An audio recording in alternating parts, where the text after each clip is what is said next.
Lahirnya Ad-Dakhil, Tebu Ireng, 1940. Hembusan angin kemerdekaan masih terasa jauh dan lirih. Di berbagai wilayah Jawa, Belanda masih merasa bumi Hindia adalah miliknya. Mungkin hanya Tuhan yang tahu. Tak berapa lama lagi, pekik kemerdekaan akan terdengar membahana, meraung-raung di angkasa Hindia Belanda. Mungkin saja percikan kemahatauan Tuhan itu Dia tanamkan pada batin orang-orang yang senantiasa mengharap ridho dan pertolongannya. Menapaki jalan suci perjuangan hidup demi bangsa dan negara. Sungguh sangat sedikit yang tahu. Malam semakin larut. Suasana mesin ketik bagaikan ketukan irama yang mengiringi kegelapan. Wahid tak berhenti dengan kesibukannya menguras apa yang ada di kepalanya. Jari-jari pemuda 26 tahun itu sedang merangkai kata tentang apa yang harus dilakukan buat bangsanya. Sentir tetap setia menemani tarian jemari yang mengetik rangkaian tuts mesin ketik buatan Italia itu. Sesekali, ia menengok sang istri yang dinikahinya 2 tahun lalu, yang sedang tidur tak begitu nyenyak di atas dipan berkelambu. Wahid maklum, usia kandungan Solihah, istrinya, sudah mendekati persalinan hingga kehati-hatian menata gerak sudah merupakan keharusan seorang calon ibu. Semoga anak ini menjadi orang yang soleh, batinnya, sembari mengelus perut bunting istrinya sesaat. Banyak hal yang ada dalam pikiran Wahid. Dari permasalahan madrasah Nizamiyah yang ia rintis di pesantren Tebu Ireng hingga keputusan Kongres Majelis Islam A'la Indonesia atau MIAI yang mulai mempertimbangkan dirinya untuk dijadikan ketua. Dan benar, saat genting ia menanti kelahiran sang jabang bayi, pada tahun 1940 ini Wahid disahkan menjadi ketua MIAI yang mempunyai berjubel permasalahan, baik permasalahan perkawinan dan hak waris yang diajukan oleh pemerintah Hindia Belanda, hingga bagaimana memulangkan sekitar 900 pribumi yang terlantar di Hijaz Arab. Abdul Wahid, putra Hadratus Syekh Kiai Haji Hashim Asy'ari, memang sedang mendapat kepercayaan penuh dari seluruh organisasi Islam yang terkumpul di MIAI. Dan kini ia berada di sudut kamar, menanti kehadiran sang jabang bayi yang entah kapan hendak menghirup dunia. Kiai, sepertinya garwa Gusdul Wahid sudah mendekati persalinan. Biarkan dia tinggal di Denayar dulu, pinta Kiai Bisri Syansuri kepada guru sekaligus besannya, Kiai Hashim Asy'ari. Sampean lebih baik minta izin pada Dul Wahid, jawab Kiai Hashim Asy'ari.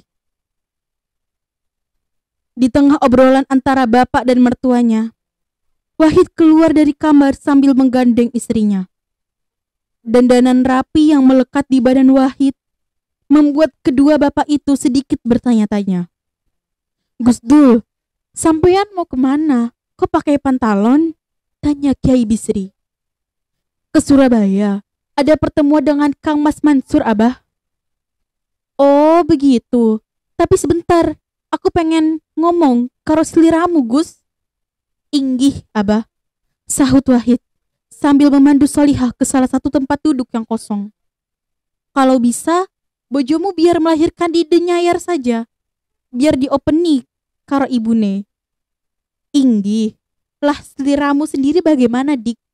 Tanya Wahid kepada istrinya. Kalau Mas Dul berkenan, ya aku manut, jawab Solihah. Yo wis, seliramu di Denayar dulu saja. Wahid memang berbeda dengan yang lain. Kiai Bisri Syansuri, mertuanya, sadar akan hal itu.